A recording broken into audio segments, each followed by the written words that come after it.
பாத்திரம் நான், அது உமக்கே தெரியும். தேவன் பயன்படுத்துகிறீர், இது யாருக்கு புரியும்? உதவாத என்னில் நீர் உறவானீர், நீங்க இல்லாம என் உலகம் பிழிக்காதே. நாம் ஜெபம். அன்புள்ள ஆண்டவரே, இந்த காலை வேலைக்காய் நாங்கள் நன்றி செலுத்துகிறோம். விசேஷமாய் ஆண்டவரே, இந்த முதலாம் வாரம் 7ஆம் தேதியிலே நீர் எங்களோடு பேசப்போகிற நம்முடைய வார்த்தைகளுக்காய் நாங்கள் ஸ்தோத்திரிக்கிறோம். விசேஷமாய் தேவன் தாமே அடியனை மறைத்து நீர் வெளிப்படும்படி, நம்முடைய வார்த்தைகள் ஒவ்வொருடைய இறுதியிலும் தொடும்படும்படியாய் செவியில் வாங்கி இறுதி என்னும் பலையில் எழுத, அதன்படி நடக்க கீழ்ப்படிய பரிசுத்தாவினர் கரத்தில் ஒப்புக்கொண்டு சொல்லிக்கிறோம்.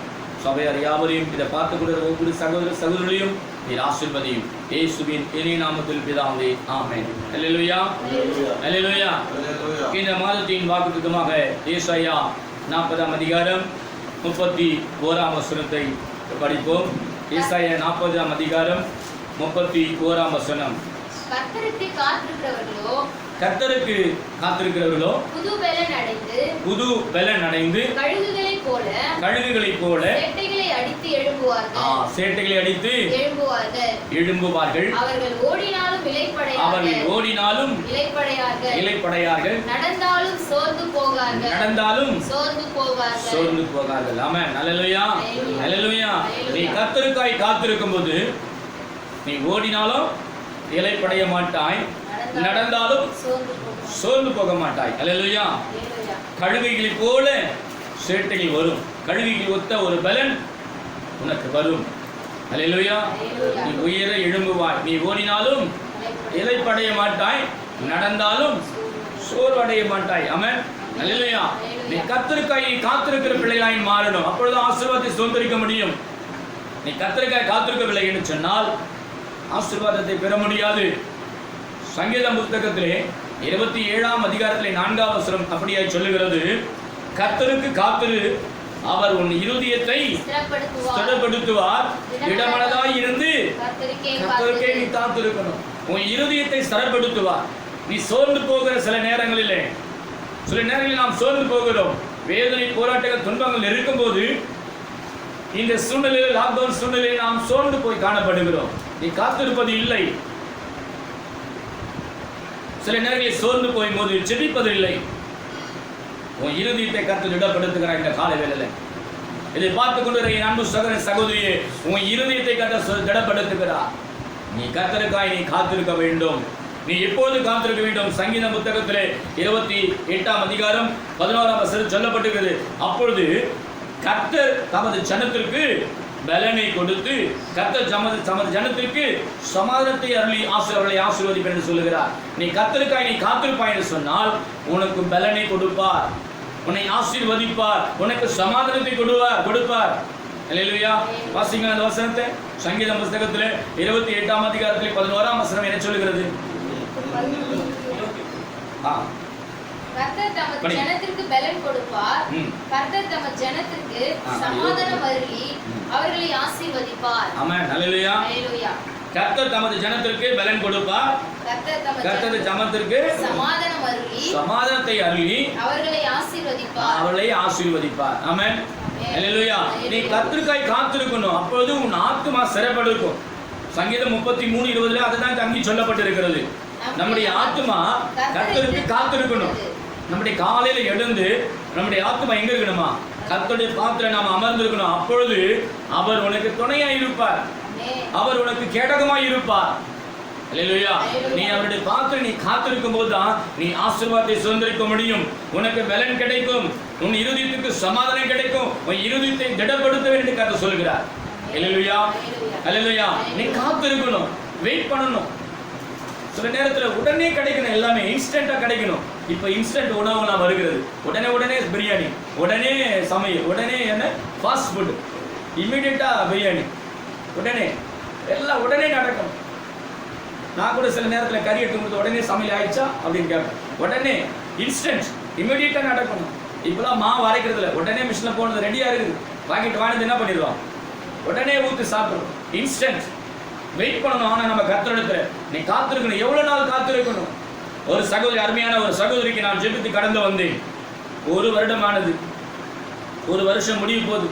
ஆனால் அவருடைய அற்புதம் நடக்கவில்லை. கர்த்தர் சொன்னார், நீங்கள் ஒரு வீட்டை கட்டுவீர்கள், ஒரு வீட்டை வாங்குவீர்கள் சொல்லி ஜெபித்து வந்து நான் ஜெபித்து வந்த பிறகு இதுவரை அவர்கள் என்ன சொன்னாங்க, ஃபோன் பண்ணி அந்த வருஷம் முடிய போகுது, டிசம்பர் மாதத்தில் கடைசி வாரம் வரைக்கும் அவர்களுக்கு அற்புதம் நடக்கவில்லை. அவர்கள் மிகவும் வேதனையோடு எனக்கு ஃபோன் பண்ணாங்க. நான் அப்போ சொன்னேன், நீங்கள் விசுவாசித்தால் தேவனுடைய மகிமையை காண்பாய். நான் எல்லாருக்கும் தெரியும் எல்தா சகோதரி சொல்லி, இந்த ஏரியா பகுதியிலே அவங்க என்ன பண்ணுவாங்க, எல்லாருக்கும் ரெஃபரன்ஸ் எழுதி கொண்டு இருப்பாங்க. அடிக்க டீச்சர்ஸ் பிளைண்ட் ஸ்கூலில் டீச்சராக இருக்காங்க. அவங்களுடைய சகோதரிக்கு நான் சொன்னேன், அவங்களுடைய சகோதரி கோடம்பாக்கத்திலே கிட்டத்தட்ட 25,000 ரூபாய் வாடகையில் அவங்க இருந்தாங்க. அப்போ மிகவும் கடினமான ஒரு சூழ்நிலை. அந்த நேரத்தில் நான் சொன்னபோது அவர்கள் பதறி போய், அதாவது விசுவாசத்தார் என்பது தெரியாது, ஆனால் கடைசி வரை அவர்களுக்கு நடக்கவில்லை என்று சொல்லி வேதனைப்பட்டு சொன்னார்கள். கடைசி வருடம் நாளை 1ஆம் தேதி என்று சொன்னால் அந்த 28ஆம் 29ஆம் தேதியிலே ஒரு வீட்டை கர்த்தர் ஆயத்தப்படுத்தி அந்த வீட்டை பார்க்கும்படி அவர் கிருபை செய்தார். அந்த வீட்டையும் வாங்கும்படிக்கு கிருபை செய்தார். அல்லேலூயா சொல்லுங்களேன். அல்லேலூயா. அதுதான் வாக்குத்தத்தம். வெயிட் பண்ணணும், காத்திருக்கணும். அவருடைய பார்க்கல ஒரு விண்ணப்பத்தை வைத்து விட்டு சொன்னால் நீ காத்திருக்கணும். அல்லேலூயா. தானியேல் பாருங்க, காத்திருந்தான். 2ஆம் அதிகாரத்தில் 20-21 சொல்லப்பட்டிருக்கிறது, காலங்களையும் சமயங்களையும் அவர் மாற்றுகிறவர் என்று சொல்லுகிறார். அந்த இடத்துல அதுக்கு ஒரு காலம் வரணும், சமயம் வரணும், கர்த்தர் மாற்றுவார். அதுவரை நீ என்ன பண்ணணும், காத்திருக்கணும்.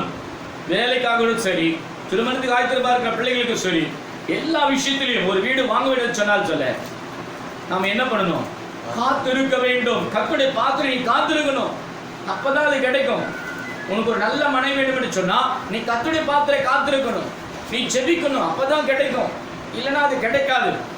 அல்லேலூயா. எந்த ஒரு வேலை ஸ்தலத்தை சென்னா கூட நீ காத்திருக்கணும். உடனே நீ போனது உடனே வாங்க, இப்போ அப்பாயின்மெண்ட் ஆர்டர் உடனே கொடுத்து போடுறதில்ல. அதுக்கு என்ன பண்றாங்க, உடனே உட்கார வைக்கிறாங்க, வெயிட் பண்றோம், பிறகுதான் அலோவ் பண்ணி கூப்பிடுவாங்க. அங்கேயும் போய் வெயிட் பண்ணணும். பிறகு மேனேஜர் உடனே கூப்பிட்டு உங்களை பேர் கூப்பிட்டுருக்காங்க, உள்ள போங்கன்னு சொல்லுவாங்க. அங்கேயும் போய் காத்திருக்கணும். அங்கேயும் காத்திருந்து எம்டி வருவாரு, பிறகுதான் உன்னை கொஸ்டின் கேட்பாங்க, அங்கேயும் இன்டர்வியூ அட்டன் பண்ணணும். இந்த இத்தனை காரியங்கள் இருக்கிறது. காலங்களையும் சமயங்களையும் மாற்றுகிறவர் இயேசு உனக்குள்ள இருப்பார். அல்லேலூயா. நீ கர்த்தருடைய பாத்திரம் நீ காத்திருப்பான்னு சொன்னால் ஆசீர்வாதத்தை திறந்தெடுத்துக் கொள்ள முடியும். அப்போஸ்தலர் நடவடிக்கையில் 7ஆம் அதிகாரம் 17ஆம் வசனத்தில் அங்கே சொல்லப்படுகிறது, வாக்குத்தத்தம் நிறைவேறும் வரை, நிறைவேறும் காலம் சமீபத்து வரும்போது அதுவரை நீ காத்திருக்க வேண்டுமா? காலம் சமீபத்து வரணும். வாக்குத்தத்தம் நிறைவேறும் வரனா நீ என்ன செய்யணும், காலம் சமீபத்து வரும் வரை நீ என்ன பண்ணணும், கர்த்தருடைய பாத்திரம் காத்திருக்கணும். உனக்கு நல்ல ஒரு வேலையை, நல்ல ஒரு திருமண வாழ்க்கை கிடைக்க வேண்டும் சொன்னால், நல்ல ஒரு வீடு வாங்க வேண்டும் சொன்னால் நீ அதுவரை என்ன பண்ணணும், காலம் சமயங்கள் வாய்க்கும் வரை அவருடைய சொன்ன வாக்குத்தத்தம் சகோதரி நிறைவேறும் வரை காத்திருந்து சோர்ந்து போய்விட்டார்கள். காத்திருந்தார்கள். காலம் சமீபித்தது. சமீபத்து வரும்போது கர்த்தருடைய பாத்திரம் நீ காத்திருக்கும் போது ஆசீர்வாதத்தை சுதந்திரத்துக் கொள்ள முடியும். அதுதான் அங்கு சொல்லப்பட்டிருந்த வசனத்துக்குள்ள. அல்லேலூயா. படிங்க அந்த வசனத்தை. அப்போஸ்தலர் 7:17 படிங்க. ஆபிரகாமுக்கு தேவன் ஆணையிட்டு அருளின வாக்குத்தத்தம் நிறைவேறும். உனக்கு ஆண்டவர் சொன்ன வாக்குத்தத்தத்தை நிறைவேறும் வரை நீ என்ன பண்ணணும், காலம் சமீபித்து வரும் வரை காத்திருக்கணும். அங்க ஆபிரகாம் காத்திருந்தான், ஆசீர்வாதத்தை சுதந்திரத்துக் கொண்டான். அல்லேலூயா. இன்னொரு காரியங்கள் சொல்லப்படுகிறது, அவருடைய வேலை வரும் வரை காத்திருக்கணும். இன்னும் ஒரு வேலை வரவில்லை, இன்னும் என்னுடைய மகனுக்கு என்ன வேணும், திருமண வாழ்க்கை ஏற்ற ஒரு மணப்பெண் கிடைக்கவில்லை. காரணம் இன்னும் ஒரு வேலை வரவில்லை. ஏற்ற வேலை வரும். அன்றைய நாள் நிச்சயமாக அது நடக்கும். அல்லேலூயா. யோவான் சுவிசேஷத்தில் 2ஆம் அதிகாரம் 4ஆம் வசனம் அங்கே என்ன சொல்லுகிறது, அவருடைய தாயை பார்த்து இயேசு சொல்லுகிறார், சிறியே உனக்கும் எனக்கும் என்ன, இன்னும் என் வேலை வேலை வரவில்லை, அதற்கான வேலை வரவில்லை. இயேசு அங்கே சொல்லி தாயிடத்துக்குள்ள சொல்லிவிடுறார், இன்னும் வேலை வரவில்லை. வேலை வந்த பிறகு என்ன பண்ணோம், பிதாவின் இடத்துல ஆர்டர் வந்தது என்ன பண்ணுது, உடனே இயேசு வானத்தை பார்த்து நோக்கி ஜெபிக்கிறார். அல்லேலூயா. அல்லேலூயா. கர்த்தர் மாற்றுகிறார். அந்த வேலை வரும் வரை அவருடைய பாத்திரம் நீ காத்திருக்கிற பிள்ளைகளாய் மாறணும். ஆமென். அல்லேலூயா. அதுதான் எபிரேயர் 16ஆம் அதிகாரத்திலே 14:15 சொல்லுகிறது, நிச்சயமாகவே நான் உன்னை ஆசீர்வதிப்பேன் நிச்சயமாக நான் ஆசீர்வதிப்பேன். அவருடைய வேலை வரும் வரை நீ காத்திருப்பாய் என்று சொன்னால் நிச்சயமாகவே சொல்லுகிறேன், நான் உன்னை ஆசீர்வதிக்கவே ஆசீர்வதித்து உன்னை பெருகவே பெருக பண்ணுவேன் என்றார். அந்தபடியே பொறுமையாய் காத்திருந்து அதுவா அந்தபடியே பொறுமை காத்திருக்கணும். அது வர பொறுமை இருக்கணும். பொறுமை இழந்து போய்விடக் கூடாது. எது வரைக்கும் நான் பொறுமை இழந்துகிறேன்? ஒரு வருடம் முடிய போகிறதே, எனக்கு ஒரு வீடு கிடைக்கலையே, நீ சொன்னீரே, நீங்க சொன்னீங்களே எனக்கு வீடு கிடைக்கணும், இன்னும் வரலையே, கிடைக்கலையே. நீங்க சும்மா சொன்னீங்களா? இல்லையே. ஆண்டவர் சொன்னதை செய்யுமளவும் கைவிடவே மாட்டார். அல்லேலூயா, அல்லேலூயா. என்ன நடக்குது அங்க 15ஆம் வசனம், 15ஆம் அதிகாரத்துல, அந்தபடியே அவன் பொறுமையாய் காத்திருந்து வாக்குத்தத்தம் பண்ணப்பட்டதை பெற்றான்.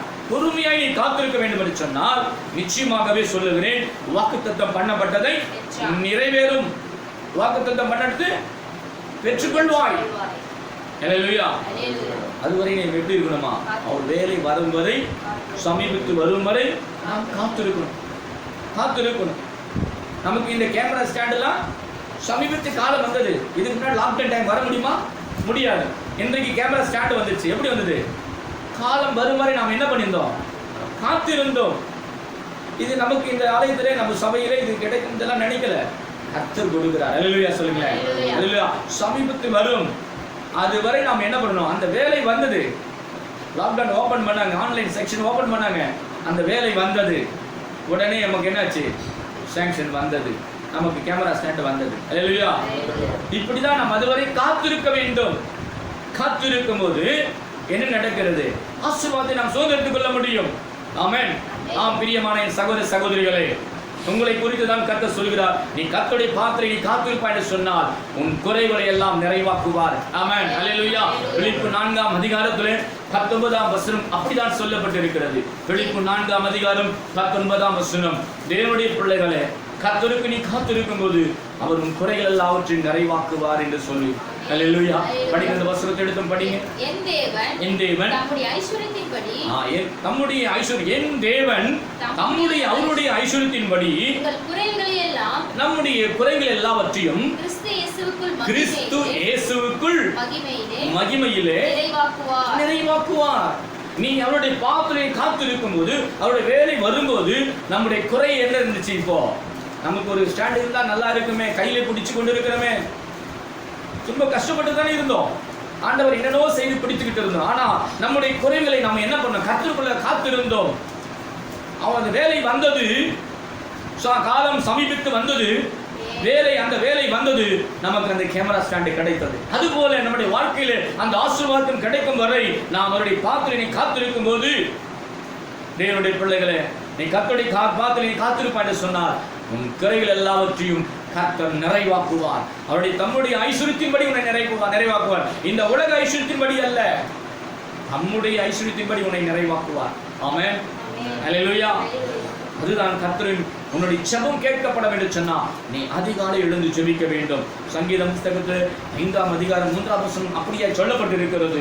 அதிகாலையில் ஆயத்தமாகி நீ காத்திருப்பாய் என்று சொன்னார், அவருடைய சத்தத்தையும் கேட்பாய் என்று சொன்னார், உனக்கு ஆசீர்வாதம் உண்டு.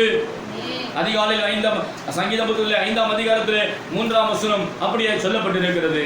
படிக்கிற வசனம், காலையிலே என் சத்தத்தை கேட்டருளுவீர். கர்த்தாவே, காலையிலே என் சத்தத்தை கேட்டருளுவீர். காலையிலே உமக்கு நேரே வந்து ஆயத்தமாகி காத்திருப்பேன். ஆயத்தமாகி காத்திருக்கணும். ஆண்டவர் பார்க்கல, ஆயத்தம் இல்லாம காத்திருக்க முடியாது. அப்படியே தூங்கி எழுந்து அப்படியே சிலர் அப்படியே படுக்கையில முழங்கால் போட்டுக்கிட்டு முட்டி அப்படியே போட்டு கவுந்தடிச்சு படுத்துக்கிட்டு ஜெபம் பண்ணிடக்கூடாது. தினம் காலண்டரை படிச்சுட்டு போயிடக்கூடாது. ஏதோ புக்கை படிச்சுட்டு போல வந்து தூங்கி வந்து வசந்த படிச்சுட்டு கடற்கடன்னு படிச்சுட்டு போயிடக்கூடாது. நல்ல முகம் கழுவி, வாய் கொப்பளித்து, பிரஷ் பண்ணிட்டு, பிறகு மூஞ்சை கழுவி, நல்ல ஷர்ட்லாம் போட்டு, நல்ல தலை சீவி, ஆயத்தமாகி அவருடைய பாத்திரம் வந்து காத்திருக்கணும். சுத்தமுள்ள தேவனிடத்தில் நாம் காத்திருக்கிறோம். அந்த பாத்திர காத்திருந்து நாம் நம்முடைய குறைகளை சொல்லி செபிப்போம் போது உன் குறைகளை கர்த்தர் இந்த இடத்துல நிறைவாக்குகிறார். அல்லேலூயா, அல்லேலூயா. சங்கீதம் 40ஆம் அதிகாரத்துல 1-3 வரை அது அப்படியா சொல்லப்படுது. கர்த்தருக்கு எப்படி இருக்கணுமா? பொறுமையோடு காத்திருக்க வேண்டும் என்று சொல்லி படிங்க அந்த வசனத்தை. கர்த்தருக்காக பொறுமையுடன் நீ காத்திருந்தாய் என்று சொன்னால் அவர் உன்னிடமாய் சாய்ந்து உன் கூப்பிடுதலை அவர் கேட்பார். நீ பொறுமையாய் அவருடைய பாத்திர காலையில காத்திருக்கணும். வந்து கடற்கரையும் ஜெபிச்சுட்டு கடற்கரை என் ஆத்மா கர்த்தரை ஸ்தோத்திரம் சொல்லிட்டு போயிட்டீங்கன்னா எப்படி உன்னோட கூட அவர் பேசுவார்? எப்படி அந்த வார்த்தை மூலமா இடைப்படுவார்? எப்படி அந்த வார்த்தைக்குள்ள இந்த அர்த்தம் இருக்கிறது என்று கண்டுபிடிக்க முடியும்? நீ அதிகாலையில் அவருடைய பாத்திலே ஆயத்தமாகி நீ அவருடைய பாத்திரம் வந்து காத்திருக்கும் போது உன் சத்தத்தை அவருடைய சத்தத்தை நீ கேட்கும் போது நீ பொறுமையோடு காத்திருக்கும் போது அவர் என்ன சொல்லுகிறார்? பொறுமையோடு காத்திருந்தேன், அவர் உன்னிடமாய் சாய்ந்து உன் கூப்பிடுதலை கேட்டார். கேட்டு பயங்கரமான குழியில் இருந்த உன்னை, பாவ குழியில் இருக்கிற உன்னை, உளையான சேற்றிலும் இருக்கிற உன்னை தூக்கி எடுத்து உன் கால் தடுமாறாதபடிக்கு கண்மலை மேலே நிறுத்தி அடிகளில உறுதிப்படுத்துவார். நீ அப்படி இப்படி சாய்ந்து விழாதபடிக்கு உன் அடிகளை கால் வைக்கிற இடத்தை அவர் உறுதிப்படுத்துவார். நீ நடக்கிற பாதை உறுதிப்படுத்துவார். இல்லைன்னு சொன்னா வழிக்கு விழுந்துருவ. நீ போகிற பாதை வழிக்கு விழுந்துருவ. அதை உறுதிப்படுத்துகிறவர் இயேசு. நீ கீழே விழாதபடிக்கு உன்னை அனுதினமும் பாதுகாக்கிறவர் இயேசு. ஒரு நாள் அப்படிதான் ஜெபிக்காத நான் கடந்து போனேன். போகாதே என்று சொன்னாங்க, வீட்டிலே அம்மாவும் சொன்னாங்க. ஆனாலும் நான் போனேன். போய் என்ன பண்ணேன்? கீழே விழுந்து வந்தேன். வேண்டாம் ஆண்டவர் இங்கேயும் தடுத்து நிறுத்தினார். போகாத. இல்லை, போய் தான் வந்துருவேன். போனா என்ன நடக்கும்? மீறி போனா விழுந்து தான் வரணும். அடிப்படலை. ஆனாலும் ஆண்டவரத்தில் கேட்ட முறையிட்ட, ஆண்டவரே நான் போனது தவறா? நான் தவறு இல்லையே, ஃபேன் மாற்றணும்னு சொல்லி அவசரத்தில் தான் போய் அந்த சுவிட்செல்லாம் வாங்கிட்டு வந்தேன். ஆண்டவரத்தில் கேட்டேன். ஆனால் கீழே உடஞ்சி போச்சு. சில பொருளாம் அந்த ஆக்சிடென்ட் பிரேக்கெல்லாம் உடஞ்சி போச்சு. உடஞ்சதும் அதை ஓட்ட முடியல. அங்கே இருக்கிற மெக்கானிக் அதை நடத்த முடியல. இது முடியாதுங்க, அப்படியே தள்ளினே போயிடுங்க. நான் வண்டலூருக்கு எப்படி தள்ள முடியும்? ஆனாலும் அதை சும்மா கையில் ஃப்ளெக்சிபிளாக வச்சுக்கிச்சு எப்படி ஓட்டிட்டு மெல்லமாக கொஞ்சம் தூரம் வந்துட்டேன். வீட்டுக்கு வந்த பிறகு இதை செலவு பண்ணால் கிட்டத்தட்ட ஒரு 500 ரூபாய் ஆகுமே என்று சொல்லி நான் நினைத்து வேதனைப்பட்டேன். ஆண்டவரிடத்தில் முறையிட்டு, ஆண்டவரே நான் உங்களுடைய பிள்ளை, என்னுடைய தவறு இருந்தால் நீங்கள் சொல்லி நான் மீறி போயிருந்தாலும் மன்னிச்சிருங்க, என்னை மன்னிச்சிருங்க ஆண்டவர் சொல்லி மன்னிப்பு கேட்ட பிறகு காலையில் எடுத்துக்கிட்டு அதே வண்டியை மெல்லமாக ஸ்டார்ட் பண்ணி எடுத்துகிட்டு போய் கம்பெனியில் விட்ட பிறகு அந்த கம்பெனி எல்லாவற்றையும் சீர் செய்து கொடுத்தான். எப்படியும் அவன் 500 ரூபா பில்லு வரும்னு நினைச்சேன். ஆனால் அந்த ஸ்டேட் ஓனர் என்ன செய்தான்? அந்த வண்டிக்குரிய வாகனத்துக்குரிய பணத்தை அவன் வாங்கவே இல்லை. எல்லாவற்றையும் ஃப்ரீயாக போட்டுக்கிட்டான், இலவசமாய் போட்டு விட்டான். அவன் மனசில் ஆண்டவர் பேசி இருக்கிறார். இல்லையா? எல்லாவற்றையும் போட்டு நீங்கள் போங்க ஐயா. அவன் 5 பைசா ஈயாதவன், 1 ரூபா கூட யாருக்கும் டீ கூட கொடுக்காதவன். அப்படி ஒரு கருப்பித்தனமான ஒரு மனிதன், நல்ல ஒரு மனிதன், நல்ல மனிதன். என்னைக்கு அவனுக்கு நாம் செய்தோம்? ஒன்றுமே செய்யவில்லை. ஆனால் அவன் என்ன செய்தான்? எடுத்துகிட்டு போங்க எல்லா பொருளையும் போட்டு. அவன் மெக்கானிக் திரும்பி சொல்கிறான், ஐயா 450 ரூபா பில்லு. நோ பரவாயில்ல போட்டோம் ஐயா, போங்க தேங்க்ஸ் ஐயா சொல்லிட்டு நன்றி சொல்லிட்டு வந்துட்டேன். ஆண்டவர் செய்ய நினைத்து ஒரு நாளும் தடைப்படாது. ஏன்னு சொன்னால் அவரிடத்துல மன்னிப்பு உடனே மன்னிப்பு கேட்டோம். அவர் சொல்லி நாம் மீறினோம் என்று சொன்னால் வருந்த வேண்டும். தவறு செய்தால் அப்போ மன்னிப்பு உண்டு. அதுக்கு தான் கர்த்தர் பார்க்கிறேன். நீ ஆயத்தமாகி காலையில் போய், ஆண்டவரே நான் செய்த தவறு என்ன? என் வாயின் வார்த்தையை நான் தவறி இருக்கிறேனா? மக்களை நான் புண்படுத்தி மணி பேசி இருக்கிறேனா? அந்த தினத்து முழுவதும் பேசியிருக்கலாம். யாரையும் மனதளவு பேசிக்கலாம். அவனை திடீரென்று கோபத்தில் கெட்ட வார்த்தை ஏதாவது பேசிட்டு இருப்பீங்க. தீய வார்த்தையும் கோபப்படும் போது தீய வார்த்தையும் புறப்பட்டு இருக்கும் வாயிலிருந்து. கோபப்பட்டிருப்பீங்க. யார் மேலேயாவது பொய் பேசியிருக்கலாம். கணவன் மனைவிக்குள்ள, பிள்ளைகளுக்குள்ள, உங்க நண்பர்களுக்கு நடுவில் தீய வார்த்தைகள் பேசியிருக்கலாம், கோபப்பட்டிருக்கலாம். வேலை சிறந்த கோபப்படுவது வழக்கம். இது எல்லாவற்றையும் ஆண்டவர் பார்த்து மீண்டும் வந்து வைக்கணும். தினமும் நீ ஆயத்தப்படுத்தணும். உன்னை நீ பரிசுத்தப்படுத்திக் கொள்ளணும். ஈசோபே என்னை சுத்திகரி, என்னை பரிசுத்தப்படுத்தும் என்று சொல்வது. அப்பொழுது அவர் உன்னை பரிசுத்தப்படுத்துகிறவராக இருக்கிறார். நம்மை அவர் பரிசுத்தப்படுத்துகிறவராக இருக்கிறார். அனுதினமும் அவருடைய ரத்தத்தினாலே நீ கழுவி சுத்திகரித்து ஆயத்தப்படுத்தி அவருடைய பாத்திரம் நீ காத்திருப்பாய் என்று சொன்னால் ஆசீர்வாதத்தை நீ சுதந்திரித்துக் கொள்ள முடியும். அல்லேலூயா, அல்லேலூயா. சங்கீத புத்தகம் அப்படியே அருமையாக சொல்லப்பட்டிருக்கிறது. உன் காலடியில் தடுமாறாதபடிக்கு அவர் நிலை நிறுத்துவேன் என்று கர்த்தர் சொல்கிறார். உன்னை உறுதிப்படுத்துவேன் என்று சொல்கிறார். அல்லேலூயா, அல்லேலூயா. அநேக பரிசுத்தவான்கள் எல்லோரும் அதிகாலையில் தான் எழுந்தார்கள். அதிகாலையில் தான் அநேக பரிசுத்தவான்கள் எழுந்து இருட்டோடு எழுந்து போய் ஜெபம் பண்ணுவாங்க. அல்லேலூயா. தேவனுடைய ஆசீர்வாதத்தை பெற்றுக்கொள்வார்கள். நான் அநேக பரிசுத்தவான்களை நான் விசாரித்த போது அவருடைய புத்தகங்களை படிக்கும்போது நான் பெற்றுக்கொண்ட ஒரு அனுபவம். அதிகாலை என்று சொன்னால் எத்தனை மணிக்கு இருக்கும்? ஒரு 8 மணி இருக்குமா? 7லேருந்து 8 மணி இருக்குமா? அதிகாலை என்று சொன்னால் அதிகாலை என்று சொன்னால் ஆல்ரெடி சொல்லியிருக்கிறேன் அதிகாலை நேரம் என்ன அப்படின்னு. குளிர்ச்சியான வேலையில படிங்க அந்த வசனத்தை. ஆதியாகம புஸ்தகத்தில் படிங்க. ஆதியாகம புஸ்தகத்தில் இருக்கும் பாருங்க. யாத்திராகம புஸ்தகத்தில் படிங்க 34:3.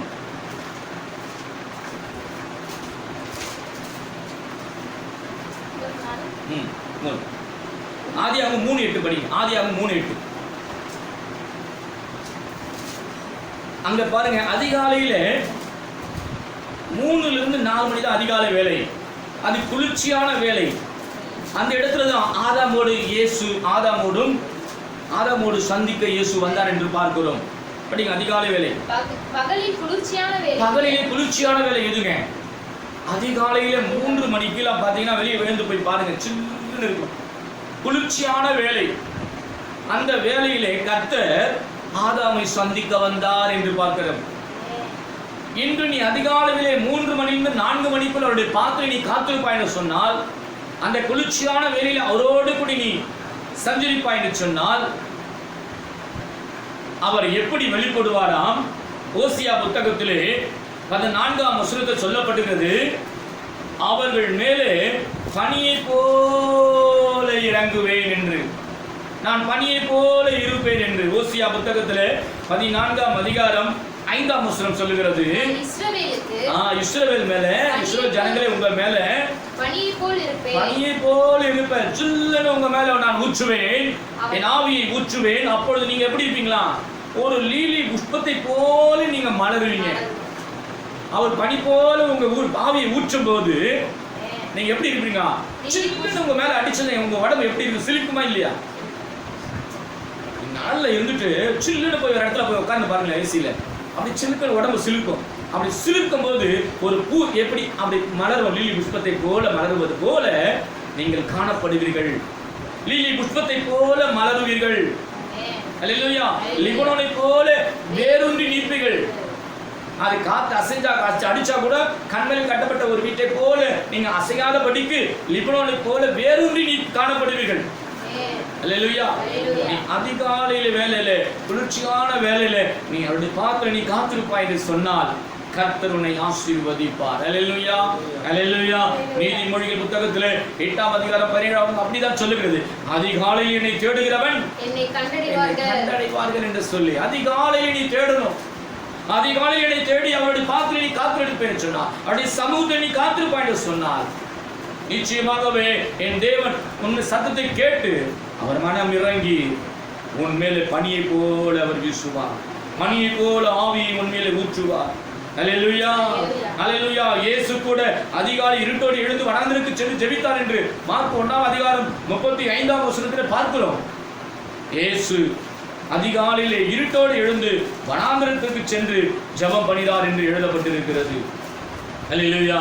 மார்க் 1ஆம் அதிகாரம் 35ஆம் வசனம் அதைத்தான் சொல்லுகிறது. அவர் அதிகாலையில் இருட்டோடு எழுந்து புறப்பட்டு வனாந்திரத்துக்கு ஒரு இடத்திற்கு போய் அங்கே ஜெபம் பண்ணினார். இருட்டோடு எழுந்து போகணும். வெளிச்சம் வந்துட்டு அப்புறம் எழுந்து வரக்கூடாது. இருட்டோடு எழுந்து போய் என்ன பண்ணணும்? ஒரு அறையில அமர்ந்து, தனி அறையில யாரும் இல்லாத இடத்துல நீ அமர்ந்து ஜெபிப்பாய்னு சொன்னால் உன் சத்தத்தை கேட்பார். உன் அறை கதவை மூடணும். எப்படி இருக்கணும்? மத்தேயு 6:6 அங்க சொல்லப்பட்டிருக்கிறது, உன் அறை கதவை சாத்து, அப்போது அந்தரங்கத்தில் இருக்கிற பிதாவை நோக்கி நீ ஜெபம் பண்ணு. அல்லேலூயா. மத்தேயு 6:6 அப்படியே சொல்லப்பட்டிருக்கு பாருங்க. நீயோ ஜெபம் பண்ணும்போது படிங்க, நீயோ ஜெபம் பண்ணும்போது உன் அறை வீட்டுக்குள்ள பிரவேசித்து உன் கதவை பூட்டணும். வெளி கதவு, வீட்டு கதவு மட்டும் இல்ல, உன் இருதயத்திலே வேண்டாத நினைவை சிந்தித்துக் கொண்டிருக்கிற நினைவுகள் எல்லாம் சாத்தணும். சாத்தி உன் அந்தரங்கத்தில் இருக்கிற பிதாவை, உன்னுக்குள்ள இருக்கிற பிதாவை நோக்கி ஜெபம் பண்ணு. நீங்கள் தான் அந்த ஆலயம், அந்த ஆலயத்துக்குள்ள வாசம் பண்ணுகிற இயேசு கிறிஸ்து. அந்த ஆலயத்துக்குள்ள எங்க இருக்கிறது? உங்க இருதயம் தான் ஆலயம், உங்கள் சரீரம் தான் ஆலயம், நீங்கள் தான் அந்த ஆலயம். அந்த ஆலயத்துக்குள்ள வாசம் பண்ணுகிற இயேசு சொல்லுகிறார், அப்பொழுது அந்தரங்கத்தில் இருக்கிற உன் பிதாவை நோக்கி கூப்பிடும் போது வெளியரங்கமாய் பலன் கொடுப்பார் உனக்கு. அல்லேலூயா. அதிகாலை நீ இருட்டோடு எழுந்து காத்திர பாத்திர நீ அமர்ந்திருந்து அவரை நீ தேடுவாய் என்று சொன்னார், வெளியரங்கமாய் உனக்கு பலன் கொடுப்பார்.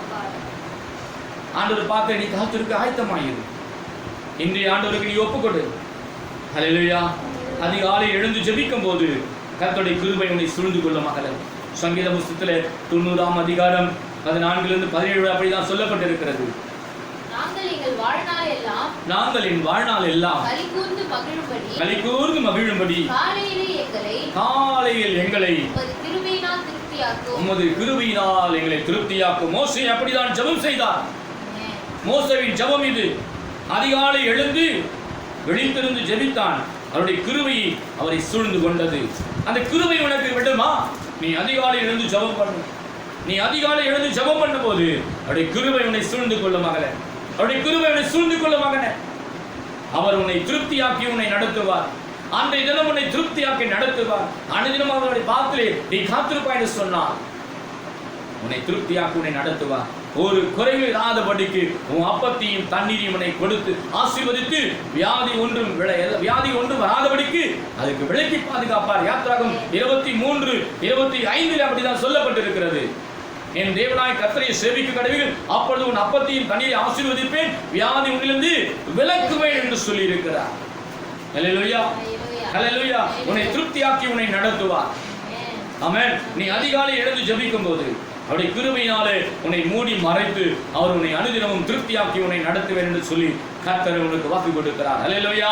நீ அதிகாலை எழுந்து ஜெபிக்கும் போது பிதாவின் வாக்குத்தத்தம் பண்ணினதை எனக்கு அனுப்புவார் என்று உணர்த்தில் இருக்கிற பலன் அவரிடத்தில் வரும்போது நீ பலன் அடைகிறாய். ஹல்லேலூயா, ஹல்லேலூயா. 104 சங்கீத புத்தகத்தில் 143ஆம் அதிகாரம் 8ஆம் வசனத்திலே படித்து முடிப்போம். அதிகாலையிலே அவருடைய கிருபையை கேட்க பண்ணும். படிங்க. அதிகாலையிலே கிருபையை கேட்க பண்ணும். ஆமென். ஹல்லேலூயா. நீ அதிகாலையிலே நீ அவருடைய பாத்திர நீ சமூகத்திலே காத்திருப்பாய் என்று சொன்னால் அவருடைய கிருபையை அவர் கேட்க பண்ணுவார். நீ நடக்க வேண்டிய வழியை அவர் உனக்கு காண்பிப்பார். படிங்கள் அந்த வசனத்தை முழுமையா படிங்க. அதிகாலையிலே உம்முடைய கிருபையை கேட்க பண்ணும். உம்மை நம்பி இருக்கிறேன் என்று சொல்லணும். நான் நடக்க வேண்டிய வழியை எனக்கு காண்பியும், உம்மிடத்தில் என் ஆத்துமாவை உயர்த்துகிறேன் என்று சொல்லும். அவருடைய பாத்திரை நீ காத்திருப்பாய் என்று சொன்னால் அவர் பனியை போல இஸ்ரவேல் மேல் பகுதி பணிந்த அந்த பனியை போல உன்மேல் பலர செய்வார். நீ லீலி புஷ்பத்தை போல மலருவாய், லிபனோனை போல வேரூன்றி நிற்பாய் மகனே. ஹல்லேலூயா, ஹல்லேலூயா. கர்த்தர் உன்னை ஆசீர்வதிப்பார். இந்த நாளிலிருந்து நீ அதிகாலை எழுந்து ஜெபிப்பாயா? கர்த்தருடைய சமூகத்தை நீ ஒப்பு கொடுப்பாயா? இதை பார்த்து கொண்டிருக்கிற என் அன்பு சகோதர சகோதரிகளே, என்னுடைய அன்பு தேவ பிள்ளைகளே, நீ அதிகாலை எழுந்து இருட்டோடு எழுந்து கர்த்தருடைய பாத்திரை காத்திருப்பாயாக. கர்த்தருடைய பாத்திரை காத்திருப்பாயா? அதைத்தான் ஏசாயா 40ஆம் அதிகாரம் 31ஆம் வசனத்தில் சொல்லப்பட்டிருக்கிறது. கர்த்தருக்கு காத்திருக்கிறவர்களோ புது பலன் அடைந்து கழுகையை போல சேட்டைகளை அடித்து எழும்புவார்கள். அவர்கள் ஓடினாலும் இளைப்படையார்கள், அவர்கள் நடந்தாலும் சோர்ந்து போகார்கள் என்று. ஆமென். அல்லேலூயா. கர்த்தர் வாக்குத்தத்தம் பண்ணதை அவர் வரும் வரை, அவர் சொல்லும் வரை, அவருடைய வேலை வரும் வரை நீங்கள் காத்திருந்து அந்த ஆசீர்வாதத்தை சுதந்திரிக்கிற பிள்ளைகளாய் நம்மை நாமே ஒப்பு கொடுப்போமா? என் அன்பு சகோதரனை நீ ஒப்பு கொடுப்பாயா? இன்றே நீ ஒப்பு கொடுப்பாயா? கர்த்தருடைய ஆசீர்வாதத்தை சுதந்திரித்துக்கொள். கண்களை மூடி நாம் ஜெபம் பண்ணுவோம். அன்புள்ள ஆண்டவரே, இந்த காலை வேளையிலே என் அன்பு பிள்ளைகளை, தேவ பிள்ளைகளை நீர் ஆசீர்வதிக்கும்படி நீ கர்த்தருக்கு காத்திரு. அப்போது நான் உங்களை ஆசீர்வதிப்பேன் சொல்லி புது பலனை உங்களுக்கு நான் தருவேன். கழுகைகளை போல சேட்டையை அடித்து உயர எழும்புவீர்கள். நீங்கள் ஓடினாலும் இளைப்படைய மாட்டீர்கள், நீங்கள் நடந்தாலும் சோர்ந்து போக மாட்டீர்கள் என்று சொல்லி எங்களுக்கு வாக்குத்தத்தம் பண்ணியிருக்கிறீர்கள். ஆண்டவரை நாங்கள் உமக்காய் நாங்கள் காத்திருந்து அந்த ஆசீர்வாதத்தை நாங்கள் சுதந்திரித்துக் கொள்ள, அந்த கிருபை நாங்கள் சுதந்திரித்துக் கொள்ள, அந்த கிருபை எங்களை சூழ்ந்து கொள்ளும்படி கிருபை செய்யும். ஆண்டவரே இயேசுவே, எங்கள் குடும்பங்களை யாவரையும் பரிசுத்த கரத்தில் ஒப்புக் கொடுக்கிறோம். எங்கள் சபை மக்களை ஒப்புக் கொடுக்கிறோம். ஆண்டவரே, இன்னும் இந்த கொரோனா வைரஸால் பாதிக்கப்பட்டு வேதனையோடு இருக்கிற போதர்களுக்காகவும் அநேக போதர்கள் பாதிக்கப்பட்டிருக்கிற அநேக குடும்பங்கள் பாதிக்கப்பட்டு, கிறிஸ்துவ குடும்பங்கள் பாதிக்கப்பட்டிருக்கலாம்ப்பா. எங்கள் ஜனங்களை யாவரையும் நீ காப்பாற்றுங்க இயேசுவே. இந்த பொல்லாத கொரோனா வைரஸ் இந்திய தேசத்தை விட்டு முற்றிலுமாய் அழிக்கப்பட்டு போகட்டும் இயேசுவே நாமத்தினால. கர்த்தாவே, வெகு விரைவில் இந்த லாக்டவுன் எல்லாம் சீரமைக்கப்பட்டு மீண்டும் சபைகள் எல்லாம் திறக்கப்பட நீ கிருபை செய்ய வேண்டுமாய் நாங்கள் ஜெபிக்கிறோம் பிதாவே. நம்முடைய பரிசுத்தமான கரத்தில் ஒப்புக் கொடுக்கிறோம். இதை பார்த்துக் கொண்டு ஒவ்வொரு குடும்பங்களையும் தேவன் தாமே ஆசீர்வதிப்பாராக. ஆமென். நாம் சேர்ந்து சொல்வோம். என் ஆத்துமாவே கர்த்தரை ஸ்தோத்திரி, என் முழு உலகமே பரிசுத்த நாமத்தை ஸ்தோத்திரி, என் ஆத்துமாவே கர்த்தரை ஸ்தோத்திரி, கர்த்தர் செய்த சகல பாடி மறவாதே. ஆமென். நம் கர்த்தராகிய இயேசு கிறிஸ்துவின் அன்பும் அவருடைய கிருபை அவருடைய அணியும் வைக்கும் சமாதானம் அப்படி வருகை மட்டும் அவர் நம் அனைவரோடு கூட இருப்பதாக. ஆமென். ஆமென். அல்லேலூயா, அல்லேலூயா, அல்லேலூயா. கர்த்தர் உங்கள் ஒவ்வொருவரையும் ஆசீர்வதிப்பாராக. ஆமென்.